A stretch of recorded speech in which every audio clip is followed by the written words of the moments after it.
Hey there, I'm Callum, and I'm going to be showing you how to get started with Python programming.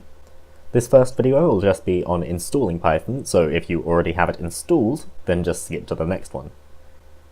If you're still sticking around, then the first thing you want to do is go to the website python.org. This is the official Python website, and contains all the downloads, which we will be accessing. If you just hover over downloads at the top here, and click download on the most recent version.